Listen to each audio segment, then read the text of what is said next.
Warning. This episode contains brain food that will lead to improved emotional and social intelligence.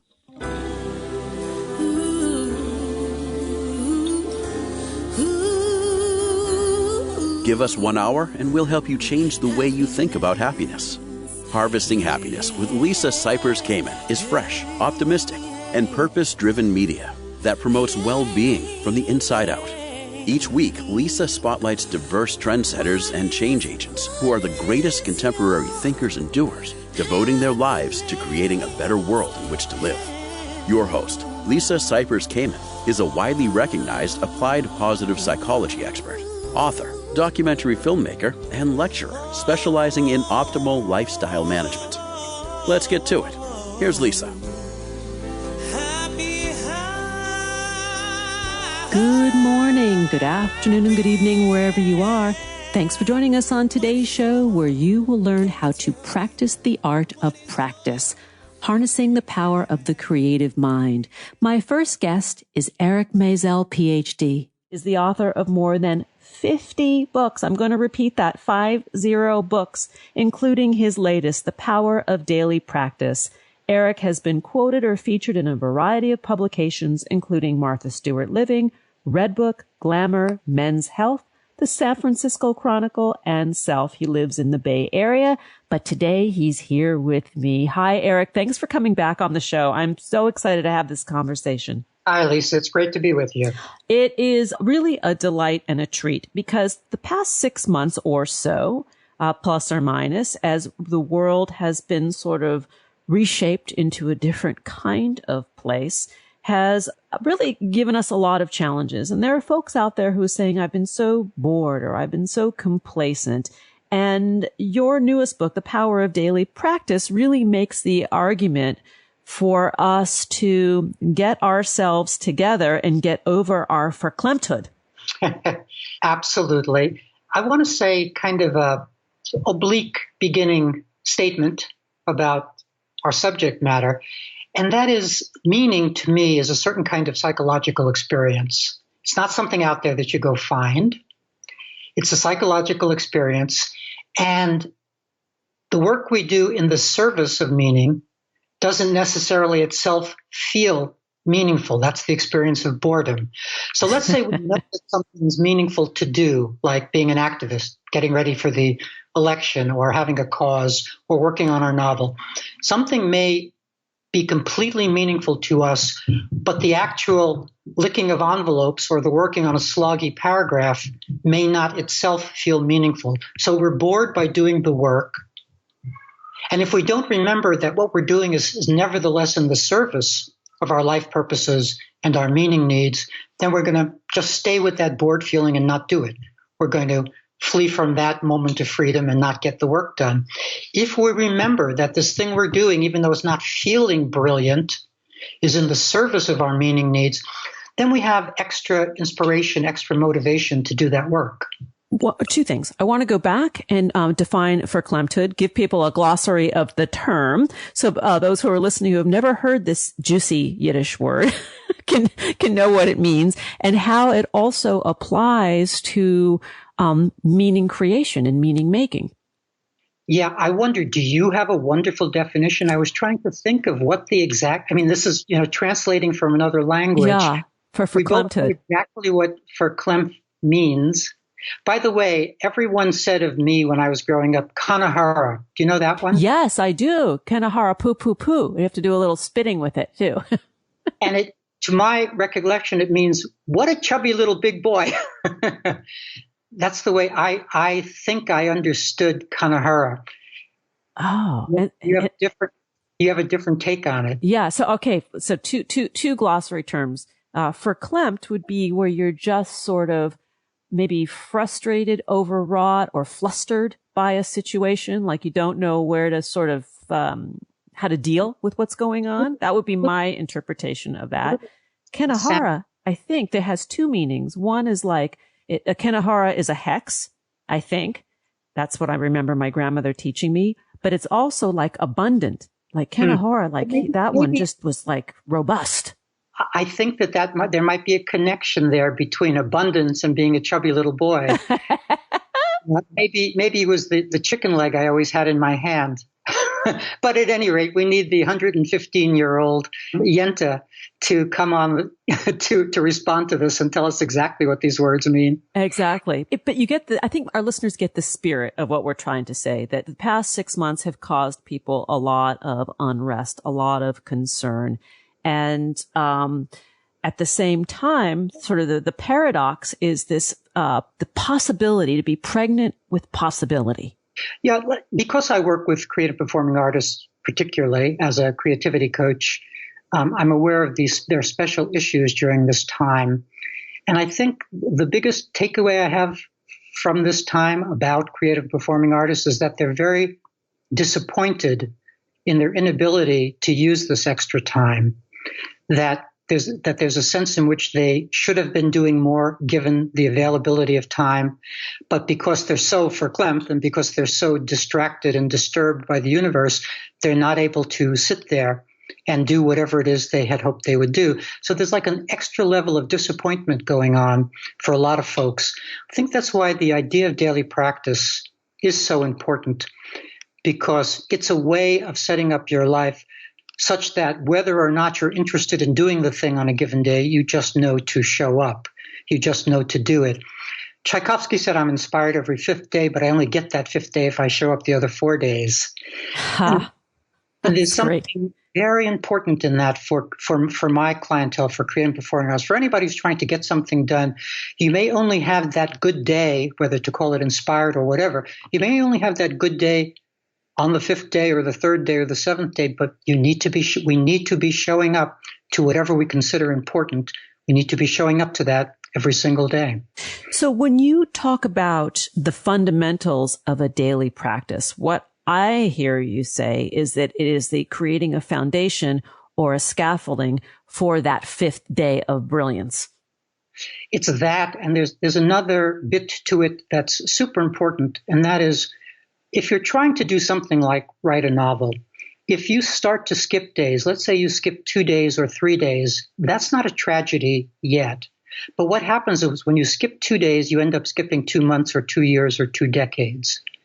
It's when you stop doing the thing that's hard to do already, when you stop doing it for a little while, you end up not doing it for a long while. Then you get really disappointed in yourself and really upset with life that you just lost 2 years to your novel and you don't even know how it happened.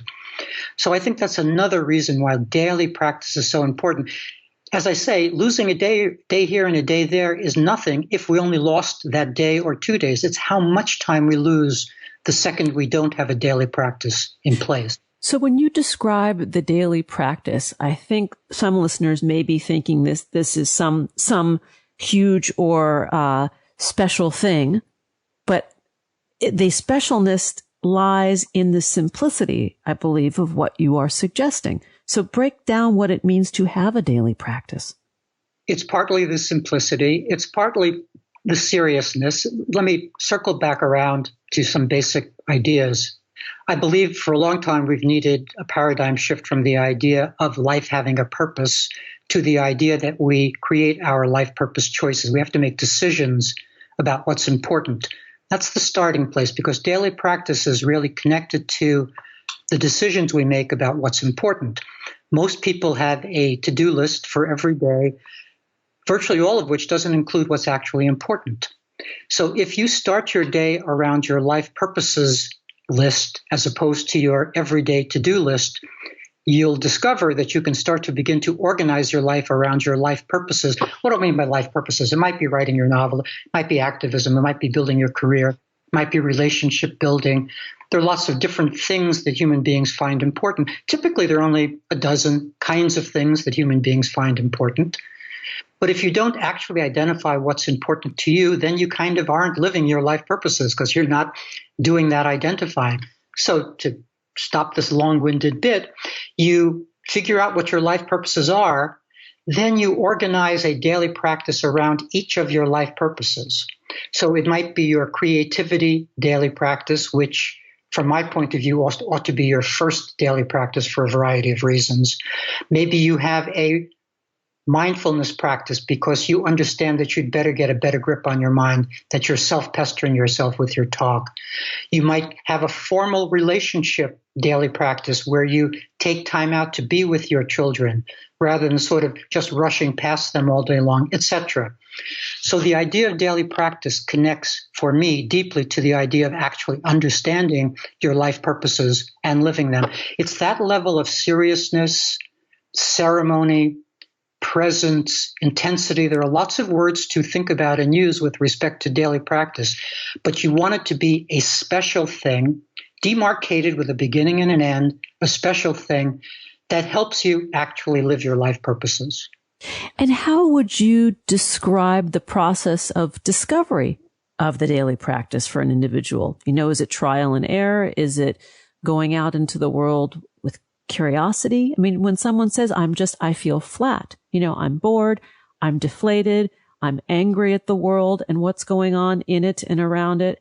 How do I get out of this mess? I think there are a number of different, let's call them exercises one could engage with to begin this process. One is to simply make a list of the things that are important. But you have to do that sort of freeing your mind from the idea of what is supposed to feel important. For instance, for a lot of folks, their Ph.D. program never felt important, never felt meaningful. It was a dutiful thing they had to do, but didn't actually feel important. Whereas holding their kid's hand crossing the street felt immensely meaningful. So it doesn't matter about the scale of things. The Ph.D. program is a bigger, larger thing than holding your child's hand crossing the street. But holding your child's hand crossing the street may be the thing experienced as more meaningful. So I think a starting place is just to make a list of those things you've experienced as actually meaningful, as opposed to they ought to have felt meaningful.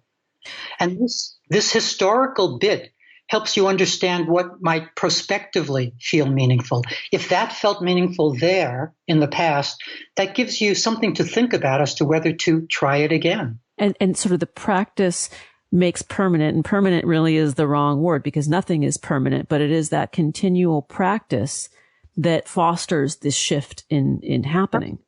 It doesn't, nothing we do comes with that kind of guarantee that we will experience it as meaningful this time around. It does not come with that kind of guarantee, but it is an opportunity to create meaning on a given day.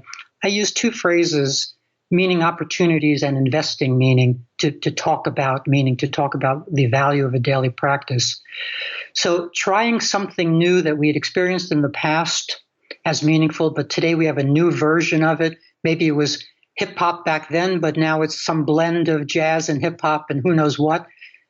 But we're using the past as information. And now we're saying to ourselves, I'm going to try a new song today. I believe I might experience it as meaningful. It might work out because I've had a history with parts of it. And so you show up without attaching to the outcome. It's so important that not attaching to the outcome part, because one of the ways we give up on daily practice is if we're, quote, not making progress, unquote. It's so built into us that we ought to be making progress that if our daily practice doesn't feel like it's supporting progress, we throw it aside. But that isn't the point of daily practice. It's not about making progress. It's about showing up and working on the thing, whatever the thing is. We're going to need to take a break. We're going to need to take a little thing, and then we're going to come back and rejoin the conversation with my guest today, Eric Maisel. We're talking about one of his newest books, The Power of Daily Practice, How Creative and Performing Artists and Everyone Else Can Finally Meet Their Goals. To connect with Eric and learn about his work, please visit ericmaisel.com, on Twitter at Eric Maisel, and on Facebook, Eric.Maisel. We're going to head out for the break, but before we do, I want to mention how much great food and happiness go hand in hand. Green Chef, one of today's beloved episode sponsors, is making my life a whole lot easier and tastier these days.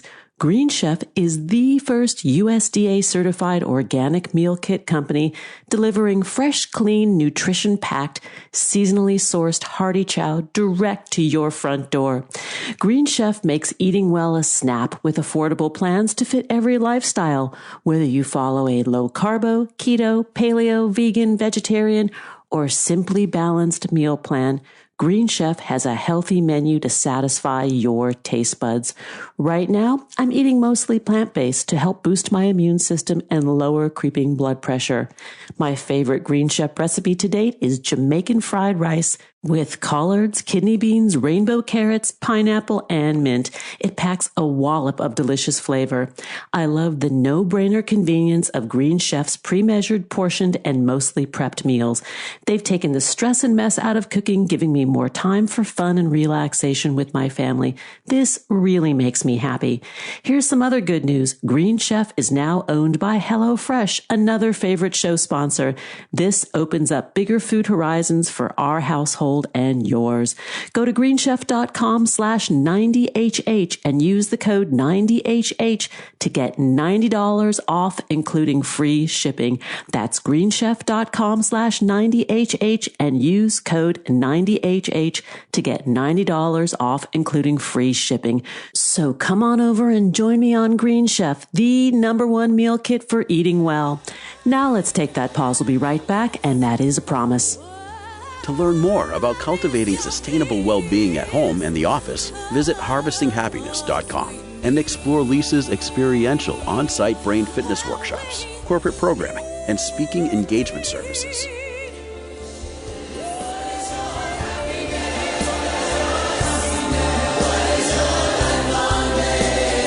And we're back. But before we get back to it, let's talk about the business of podcasting.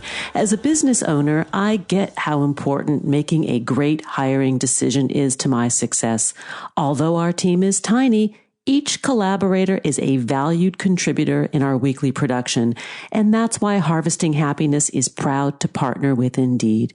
Indeed.com is the #1 hiring site in the world and will help you find the high-impact hire you need, just like they have done for more than 3 million businesses. And Indeed will help find quality candidates instantly with Indeed's Instant Match. Unlike other sites, Indeed gives you full control and payment flexibility, delivering a quality shortlist faster. With Indeed, you only pay for what you need, and you can pause your account at any time. There are no long-term contracts. Indeed searches through millions of resumes in their database to deliver you great candidates instantly. With Instant Match, you see a list of great candidates with zero wait. Who doesn't love instant service and instant gratification? Indeed delivers 4 times more hires than all other job sites combined, according to Talent Nest. 73% of online job seekers in the U.S. visit Indeed each month, according to ComScore Total Visits. Want your quality shortlist fast? You need Indeed. Right now, our listeners get a free $75 credit to upgrade your job post at Indeed.com/HH. This is Indeed's best offer available anywhere. Get a free $75 credit at Indeed.com/HH. Indeed.com/HH. Offer valid through March 31st. Terms and conditions apply. Now let's get back to the conversation. Welcome back. Let's continue the conversation with my guest, Eric Maisel. We're talking about practicing the art of practice, how to harness the power of the creative mind. Let's get back to it. And Eric, I find this topic so interesting because of the times in which we are living. People are having a hard time. They're having a hard time getting their mojos going again. And this book, I believe, is a terrific handbook to help us do so.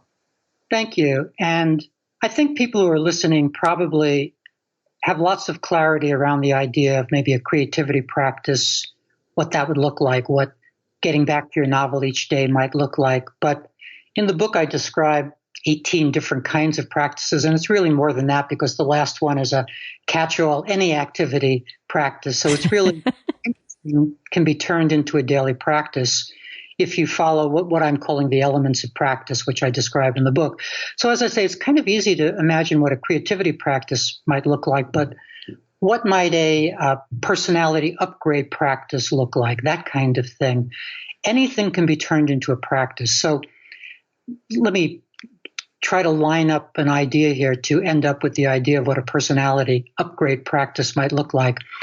In my vision of life, personality is made up of 3 parts: original personality, formed personality, and available personality. It's a simple model, but it's pretty robust. And the original part is how we come into the world. Everybody knows we come into the world as ourselves already. If you had kittens or puppies or kids, every kid comes into the world already himself or herself. So there's original personality, then there's formed personality, who we stiffen into over time. And then there's what I call available personality, which is our remaining freedom to be who we want to be. And so a personality upgrade practice is the idea of using our available personality, our remaining freedom, to unstiffen our stiffened self and become the person we want to be. But what does that actually look like in practice? Well, you'd have to think it through, of course. You'd have to think through what the specific practice might look like. And to give you one example, let's say you decide that you just don't feel like you take risks very well, that that's an edge for you, that that's a personality upgrade for you to do a better job of risk taking. Well, then you would actually set aside a time each day. It could be 3 minutes, it could be an hour. The amount of time is not what's relevant. It's the setting aside time and getting to it. So you set aside your 3 minutes or your hour to take a risk. And you have to figure out what that is. It could be a real risk in the world. It could be sending an email to somebody that scares you to send that email. It could be that kind of risk. Or it could be fabricating a risk, like imagining that jumping from your rug to the wooden part of your floor is like jumping over a gorge. And so you spend 2 minutes practicing jumping over that gorge. That's kind of a visualization / physical exercise to help you feel in your body what taking a risk feels like. I think you can get the idea that out of any kind of thing you want to accomplish, if you patiently think through what the practice could look like, you can invent the practice and then spend time each day doing that practice. As I say, anything that's important to you, anything you want to accomplish can be translated into a daily practice if you're willing to do that. And what I'm hearing you say is that we're breaking these down into smaller tasks, or as one of my graduate school professors called it, 2-foot tosses, right? A 2-foot toss is a manageable toss. Anybody pretty much can toss something 2 feet. There's that. There's the 2-foot toss. And then there's also a distinction between doing and being. Most of the things I've been talking about and what will come to people's minds is that a daily practice is about doing something. But it can also be a daily practice in the service of being a certain way, like calm. And I'm pausing here for effect because your daily practice might be just pausing and maybe flipping some internal calmness switch. Maybe you've created a visualization where you can flip a switch and grow calmer. And so you're not really tossing, you're not doing anything, but you're honoring your desire to be a certain way for a certain portion of the day. Maybe you realize you can't be non-anxious all day long. Too much stuff is making you anxious. But maybe you can be non-anxious for 37 minutes, and that would feel that would be an upgrade in your life, to feel non-anxious for a little while. And maybe it's something you do before bedtime to deal with this insomnia epidemic. Or, in other words, you can connect up the dots in your own life to make sense of when to make use of your daily practice in the service of your needs. So the action for some people may be the non-action, which is an action. Exactly right. We get caught up on language here, but that's exactly right. The action could be a non-action, which is an action. Yeah. And the being, the same thing with the being instead of the doing. Yeah, and it can be calmness, I think, instantly makes sense. But how about passion? What if you decide that you live in this dispassionate culture, which we do, or this non-passionate culture, and that you want to be more passionate because you understand, let's say you're a creative person, you understand that unless you light the flame of your passion for your creative work, there ain't no passion in it. You don't want to get to it. So what kind of daily practice is passion increasing? Well, you would need to figure that out. What might that look like to be more passionate for 20 minutes? It might just be a kind of it might be like bringing your whole body to X, having some sense of not just bringing 13% of yourself to some encounter, but bringing 82% of yourself to that encounter. Which then it inspires that state of flow, right? That the pilot light is ignited for a period of time and you feel sort of right in your own skin. That's right. And it also helps you for the next day and the day after. Remember, any day you get to your daily practice helps you get to your daily practice the next day. This is basic habit formation of a certain sort. So you're doing it for today, but you're also doing it for your whole life. Because going back to the structure or the scaffolding, it's there. You have a network that helps build the framework for the day to give meaning to the sun rising and the sun setting and those things that do or don't happen in between. That's right. And in my language, I call that negotiating a day. I think we have to negotiate each day as opposed to just being pulled about by the nose through the day. We want to negotiate each day. Also, by the way, by daily practice, I mean 7 days a week, because I don't think our meaning needs end on the weekend. I think the weekend is rather artificial with respect to meaning and life purpose. There's if something is important to you, there's no reason to say, oh, it's Saturday, I get to not do this important thing because it's a Saturday. I think we all grew up with our Sabbaths, whether it was Saturday Sabbath or Sunday Sabbath, and not being allowed to cook on the Saturday or turn on electric lights or what have you, made those days so strange and unnecessarily strange from my point of view. And we don't have to live with that idea anymore. We can upgrade our vision of life to 7 days of meaning. Yes, the 7 days of sacredness or the 7 days of holiness, whatever that looks like to us individually, which again goes back to that meaning making, that why should we carve out that one day when the totality of our own experience can have those elements every day? Yeah, and something pops into mind, which is a little tiny bit off topic, but lots of my clients ask the following question. I have two loves. How do I get to them? I love writing and I love painting. How do I possibly get to them? Well, my answer is one has to be primary. You kind of have to know which is the thing you're really working on, so to speak.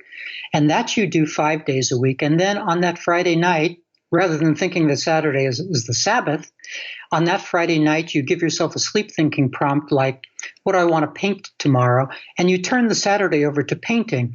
So that way you get the main thing done, you get your book written, but you also get to your painting at least once a week, which over the course of 52 weeks is a lot of painting. Yeah.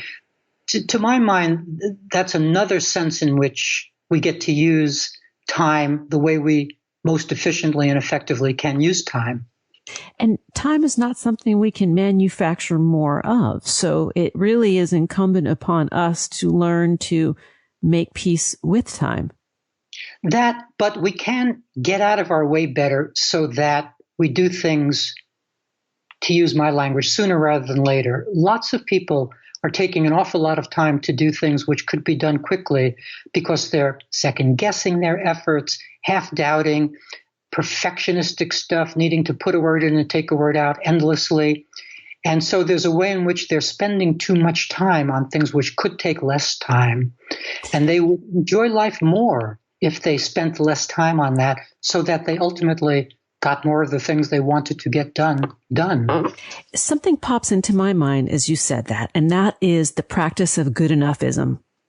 It's good enoughism, but I think I would maybe quarrel 2% with that. I think if we get out of our own way, we do excellent work. It's not even good enough. I think we do better work if we get out. I think we're doing worse work by puttering and by judging, yeah. And by doing and undoing and doing and undoing. Let me give you one small example of what I mean. It's a small example, but so as you say, I've written 50 books, and that's true, and I write in controversial subjects, mental health reform, this, that, and the other thing. I have never in my life replied to a criticism. And I just want to pause for effect there. Do you know how much time people are spending defending their position? So you get a 2-star review on Amazon, and they're starting to fight about it with the person. And so they're now not writing their next book. They're all embroiled in something which is not worth their time. You can never win those conversations or those debates or those fights. So I think and these are ways in which people avoid getting their real work done. That battle is partly to fight, but it's also partly to avoid the next encounter, the next encounter with freedom. That is a perfect place to pause because we're out of time. And I want to invite you back because to me, this subject matter is really fundamental to where we go next as individuals. And you have another book that you've written also entitled Lighting the Way, which I want to have you back to talk about that. And I think it really dovetails with this subject matter. We have a lot of work to do, but joyful work and passionate work and good work, right? It's practice. I think that's right. I think when people embrace this, they discover that they're actually happier. The book we're speaking of today is The Power of Daily Practice, How Creative and Performing Artists and Everyone Else Can Finally Meet Their Goals. My guest today and the author is Eric Maisel, Ph.D. To learn more about Eric and his work and his 50-plus books, please go to ericmaisel.com, on Twitter at Eric Maisel, and on Facebook, Eric.Maisel. Eric, as always, it's a pleasure and an honor to have you on the show and, I don't know, talk about the meat of life. It's been wonderful being here and can't wait to come back. Me too. We'll be right back. Did you know that happiness is actually good for your health? Happy people live longer, are more productive, and make better partners, parents, and professionals. Connect with us on Facebook at Harvesting Happiness and follow Lisa on Twitter at Lisa Kamen for a daily dose of inspiration.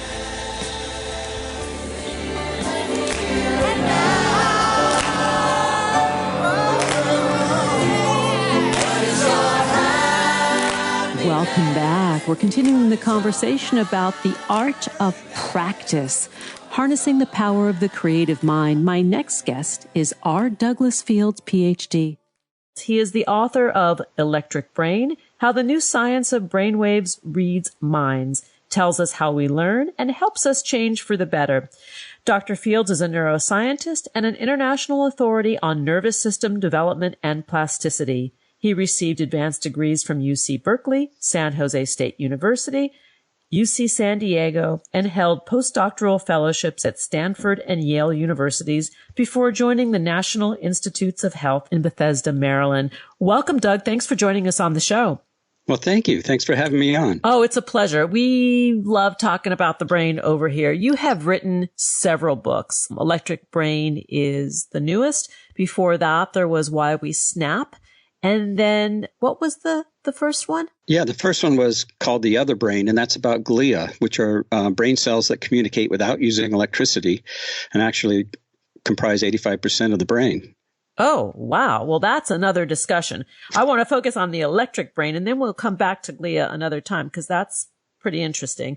Let's talk about the electric brain and where it all began, the discovery of such a thing. Well, I think generally people have heard of brainwaves, but there's a lot of misinformation. I don't think people really, know much about them.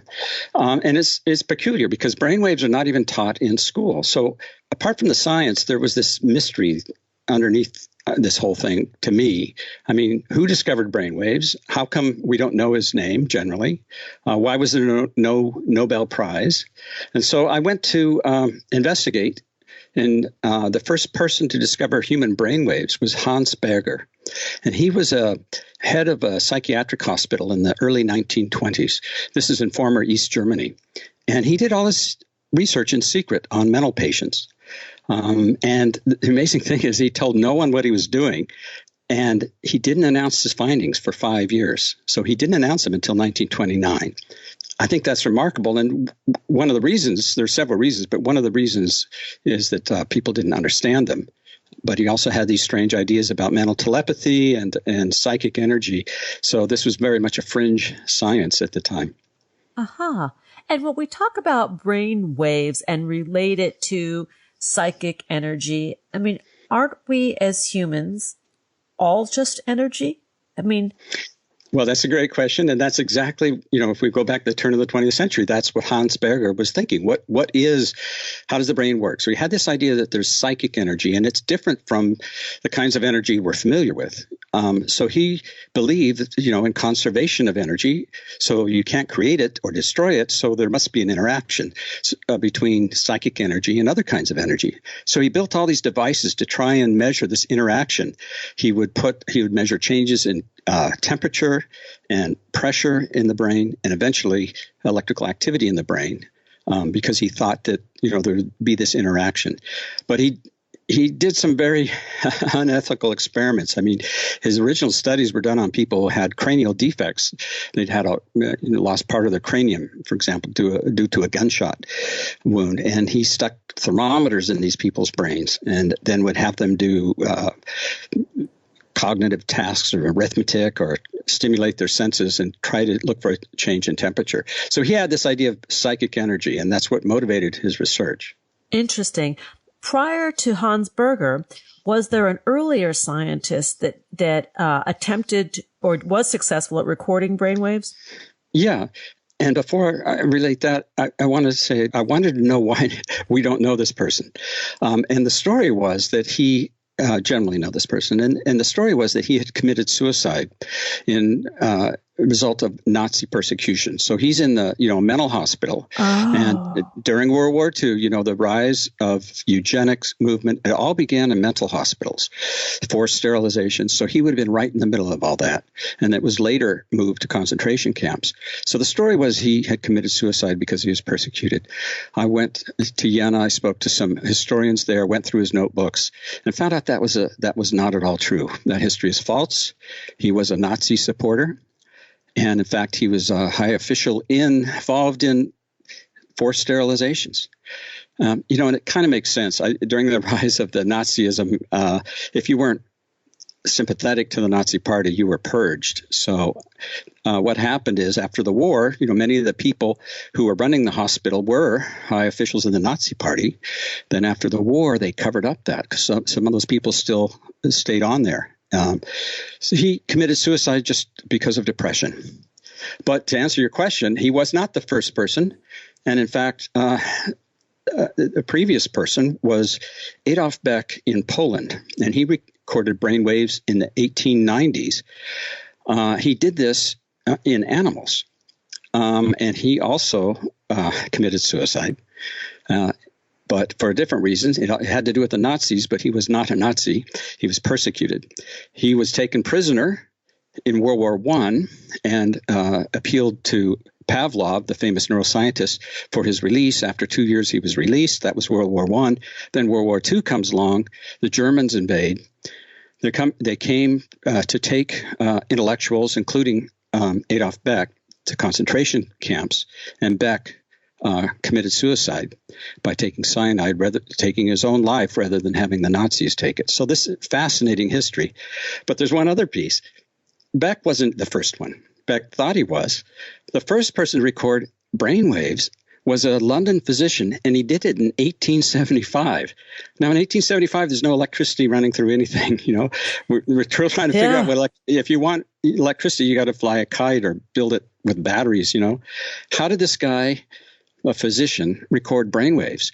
And I've gone through and read all his work, and he got everything right. It's amazing. Primitive equipment. There's no electronic amplifiers. He used what's called a string galvanometer. I could explain how it works, but it doesn't matter. The important thing is, here's somebody who made a discovery in 1875. He published it. He announced it. He spoke about it in meetings. Nobody got it. It didn't make any sense to anybody. And so it's forgotten for 50 years. And I think that's fascinating because today somebody has made a discovery. They've announced it. Nobody gets it. And it'll be forgotten for decades until we catch up. And I think that's a really interesting aspect of science. I agree with you. And is it that people have forgotten it, or they push it out of the forefront or consciousness because it's controversial, right? I mean, yeah, both of those things. They forgot it. Well, they didn't understand it. At that time, scientists were making great progress by using a reductionist approach, using a microscope and looking at individual brain cells, trying to find, different parts of the cortex, cerebral cortex that do different functions. And here you have a guy who sticks 2 electrodes on the whole head and starts to make measurements and make some sense out of it. And people just didn't understand it.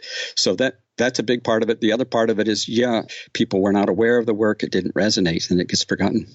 You break the book up into 3 parts. The electric brain is, there are 3 parts, right? So you explore the history in part 1. In part 2, you go deeper into the understanding of brainwaves. And I would love for you to talk a little bit, explain to us what happens with our brainwaves. Right. So, the book's in 3 parts. They're really 3 different treatments. After the historical part, the discovery of brainwaves, then we ask the question, what are they? And That's actually the reason I wrote the book, because this is a pivotal moment in neuroscience, and it's so fascinating. What brainwaves are and what they do is controversial. This is at the forefront of neuroscience right now, and it's cleaved neuroscientists into two camps. Some people, half the people in neuroscience, believe that brainwaves are the fundamental mechanism of how the brain works in its most sophisticated level. So we have these different kinds of brain waves, and like waves of all kinds, coupled together different neurons resonantly, like different sections of an orchestra can be coupled together, right?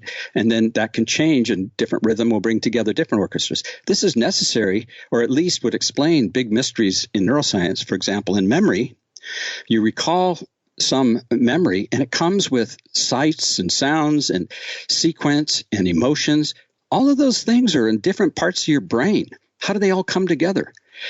And so the idea is that these waves would couple together all of those experiences, so you would have this coherent memory. Well, it's like, was it Marcel Proust with the Madeleines? Yeah. Right? Where he remembers I think it was his grandmother serving him these Madeleines with tea, and it brings back this full experience of not just the Madeleines itself. Right. So how does that happen? Because all of those different senses are in different parts of our brain, and they're not wired together. So the idea is that you have like resonance in a car. You suddenly hit a certain speed, and then the dashboard will rattle. And so resonance would couple these populations of neurons together. The other half of neuroscientists say brainwaves are nothing. They're like the noise of an automobile engine. The brain works with electricity, so of course there's going to be these electromagnetic waves, but they don't do anything. The problem is proving this hypothesis, because all our data is correlation. So that's the problem. Anyway, this is at the forefront of neuroscience. And so here what I do is a first-person eyewitness reporting, and I take the reader with me and go visit my colleagues around the world and let them explain their research, and let the reader experience what it's like to do science, and also to make up their own mind as to whether or not brainwaves are fumes or are fundamental to how the brain works. That's part 2 of the book. And there we talk about, consciousness and brainwaves and sleep and brainwaves as a way to show strong evidence, and also memory and brainwaves, strong evidence that brainwaves do have this fundamental function. And then part 3 is about harnessing the power of brainwaves. Whether you believe brainwaves are functional or fumes, doesn't matter. Everyone in neuroscience totally understands that they're reading brainwaves, analyzing brainwaves are critical for many different aspects of diagnosis, not only neurological illnesses, but psychiatric conditions, and even being able to characterize and know what kind of mind you have, so that you can read a person's brainwaves for 5 minutes and know their IQ, their personality, know what they're good at doing and what they're not so good at doing. And this is going to change education, career choices. It's going to change society. And also part 3 is then about how to harness this power, how to change your brainwaves to improve cognition and relaxation, and through brain stimulation. Or neurofeedback. Yeah, I'm going on. Sorry. No, we're going to take a break. And I want to go back to something that you said about taking a sampling for 5 minutes of someone's brain waves, and it being so revelatory. So just hold that. And I want to come back to it when we come back from the break, because that is huge news. So to learn more about the work of Dr. R. Douglas Fields, please visit his website, and I'm going to get that for you now, rdouglasfields.com, on Twitter at rdouglasfields, the number 1, or it looks like it's rdouglasfields.1. The book we're speaking of today, which is a pretty amazing read, is Electric Brain, How the New Science of Brainwaves Reads Minds, Tells Us How We Learn, and Helps Us Change for the Better. Here comes the break. We'll be right back. Who says money can't buy happiness? Whether you are a skeptic or seeker, check out Lisa's new book. Are we happy yet? 8 Keys to Unlocking a Joyful Life, a boot camp manual for greater emotional fitness, is available at Barnes & Noble, Amazon, IndieBound, and HarvestingHappiness.com. Here's a truth bomb. Emotions are contagious, and happiness is a universally desired state. But we tend to forget that we all have the freedom to be happy or the liberty to be miserable each day, regardless of external circumstances. Explore the journey of human happiness, how to find it and keep it, with Lisa's documentary film, H Factor. Where is your heart? Visit harvestinghappiness.com to learn more.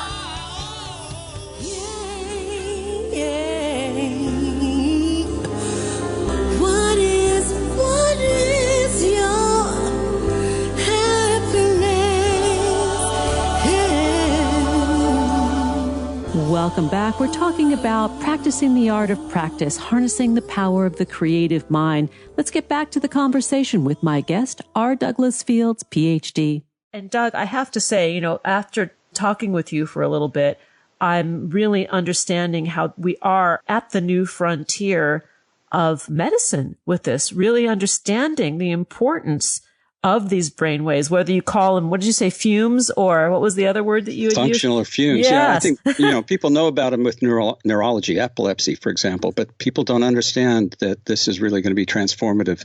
And talk a little bit about how the actual construction or the reading of the brainwaves is revelatory. In addition to revealing neurological illnesses of all kinds, it can reveal psychological illnesses. That's what's really interesting. But even more interesting is that it can reveal the kind, it being 5 minutes of measuring your brain waves while you sit doing nothing but letting your mind wander, can tell researchers what kind of mind you have, what kind of brain you have, how it's wired, what are its strengths and weaknesses, what you can learn and what you're going to have a hard time learning, your personality, your IQ. So I'll give you an example. I went to a laboratory at University of Washington in Seattle. Chantel Pratt there claimed that she could measure brainwaves for 5 minutes and determine whether or not you would have a hard time learning a second language. So she did that, measured my brainwaves for 5 minutes. She comes back, clicks the keyboard and says, well, it's a good thing you're an American. No French for you. No. And I studied German and Spanish. It just didn't stick. But you see, we're being able now to understand the brain circuits that carry out these different cognitive functions. So we understand language. And so we can now monitor these with EEG, but also other non-invasive methods, fMRI and infrared spectroscopy. You can measure a child's brain, preschooler's brain, and then predict how well that child will be able to read after he or she goes to school. I mean, how's that going to change career choices and just learning, how we teach our children, just how we do the teaching even. Well, it's a little scary. I'll tell you, it was creepy to have Chantel say that I couldn't learn a second language. And it also, we like to feel that, we're not limited by our biology, that we're limited by our drive or something, determination. But, we've already faced this with the body, right?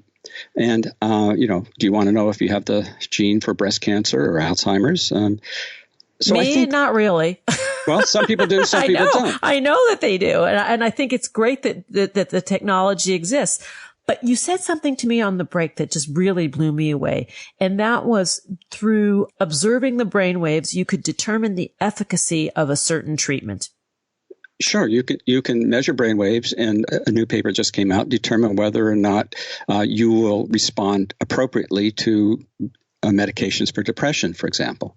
Which is amazing, because up until now, medications were it's trial and error. You're going to take this, see if it works, give it 6 weeks. Meanwhile, you're hanging on by your fingernails for some people. And I say this from witnessing it with clients in my recovery work, right? Just they want relief, but you don't know if you're going to get it until you wait it out. And here you're saying you can tell before. Yeah. So I think being able to monitor electrical activity in the brain using all these non-invasive methods through the scalp will do for brain science and for psychology. What biochemistry did for the body. You go to the doctor and they do a test of your blood, chemical test, and they say your cholesterol level's high, you're going to have a stroke unless you take some action. That is what we're on the verge of with the brain. And just think how that's going to change. Because we don't have good ways to diagnose or adequate ways to diagnose psychiatric illnesses. The ways we have to treat them now are not, the drugs are not ideal. They often don't work. They have side effects. They affect every cell in the body that, is sensitive to that drug. Psychosurgery's got all kinds of problems. ECT works for some people, not for others, but that's electroconvulsive shock therapy. But and has side effects. So the ability to diagnose through the scalp, but also control through brain stimulation these circuits. It makes much more sense to be able to go in and control specific circuits that are malfunctioning in schizophrenia or any sort of disorder.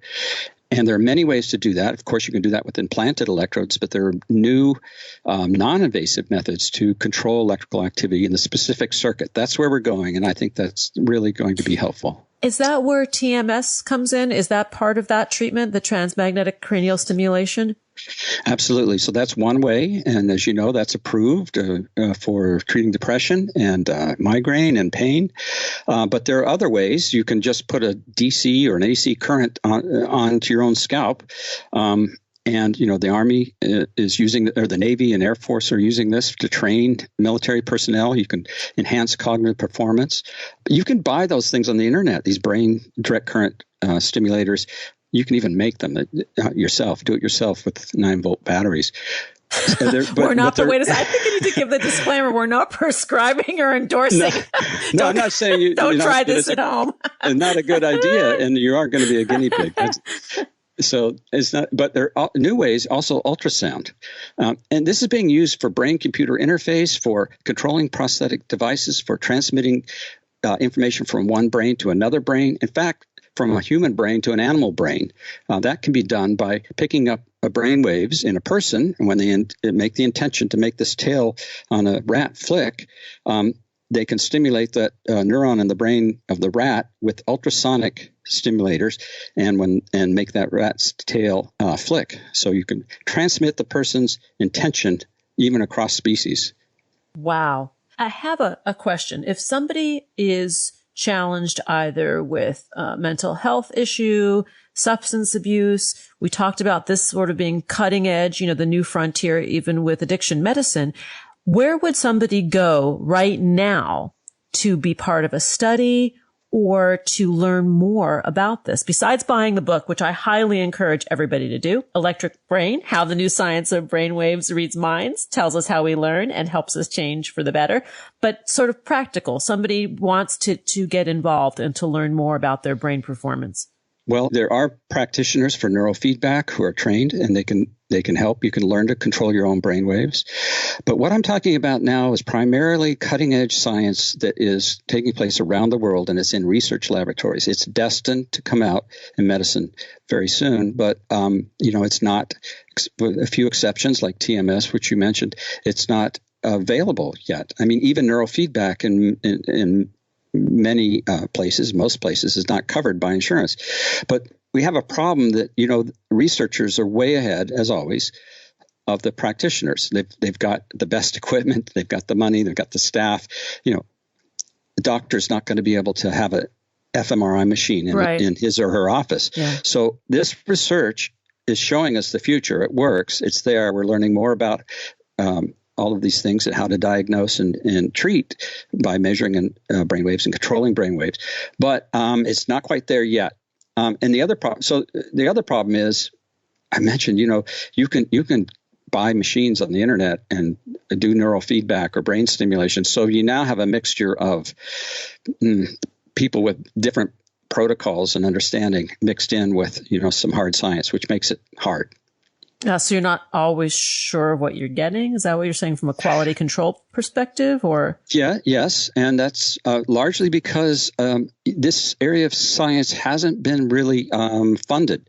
Brain stimulation research came to a halt in the 70s because it scared people. Yeah. Mind control. But now, and so it wasn't funded and it wasn't published, but we're reaching a point now where we have more sophisticated understanding, better methods, technology is better, where, the question, is it ethical? I think it's becoming unethical not to offer patients, people who are suffering, a diagnostic method of what's wrong in their brain with electrical activity and brain stimulation. But it's changed so much when you look at even ECT and sort of the images we have in the past of sort of a barbaric process. And you fast forward to contemporary ECT, which is done in a very highly controlled environment. I've seen miracles. I've seen people that are really like suicidal be reborn. Absolutely. It works. It's the most effective method, as you know, for chronic depression that can't be treated with medicine. But it doesn't work for everyone. Exactly. Yeah. And it can have side effects. And fundamentally, the idea that you blast the brain with high voltage electricity and create a seizure and the brain resets itself, yeah, it works. But actually, we don't know how it works. We don't. Yeah. And that just seems way too blunt, way too primitive. And so that's where we're moving now, is to getting more understanding, more specificity. That's a clue, but that's not where we want to be. That's not what we want to be doing. Well, and I think that's what's so hopeful about TMS, the Transmagnetic Cranial Stimulation for treatment-resistant depression, that it is non-invasive and people are having very good results with that. Well, also, deep brain is, in addition, I agree with that. Deep brain stimulation as well, where you put electrodes in the brain. That's become accepted now for Parkinson's. That's yes. used. But doctors are using that for all kinds of psychiatric conditions.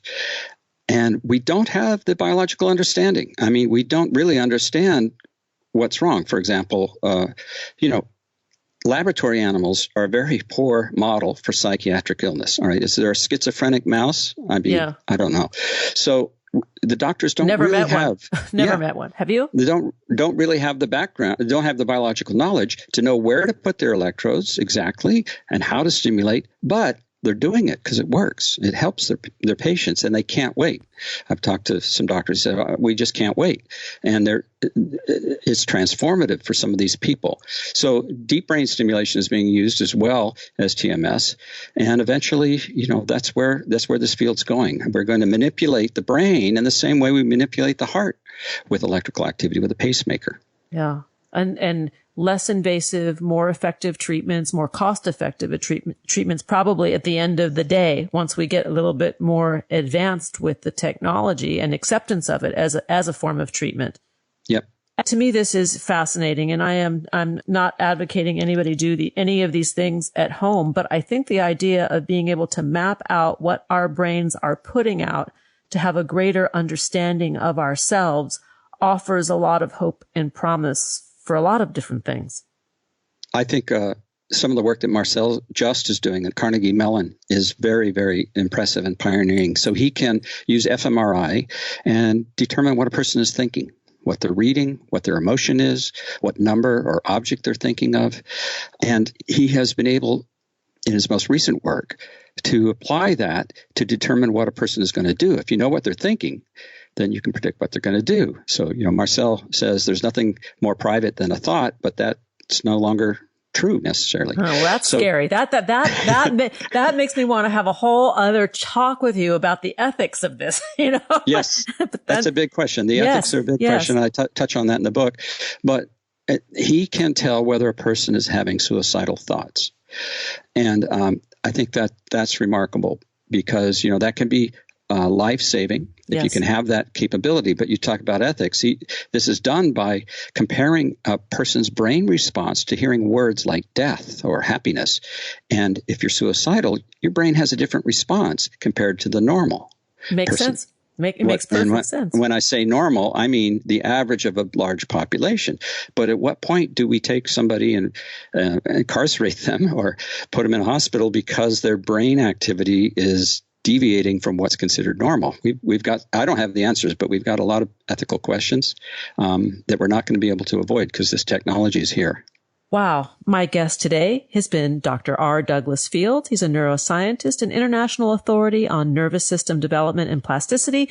He's the author of Electric Brain, How the New Science of Brain Waves Reads Minds, Tells Us How We Learn, and Helps Us Change for the Better. And this has been an amazing, eye-opening, mind-expanding conversation, Doug. Thank you so much for joining me on the show today. And we're going to have to come back and talk about more because this is pretty amazing stuff that you're sharing. Thank you.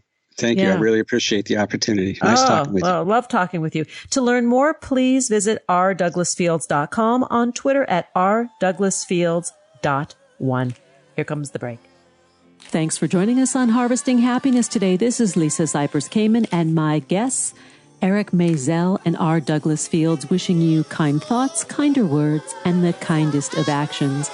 Until next time, remember, happiness is an inside job. Happiness is your inside job. please go out and rock your day. Keep harvesting your own happiness anytime and anywhere from the comfort of wherever you are.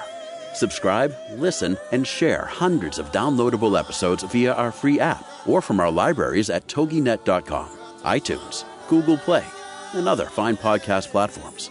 To learn more about Lisa's global consulting services, please visit harvestinghappiness.com. Spread more joy by liking us on Facebook at Harvesting Happiness and following Lisa on Twitter at Lisa Kamen.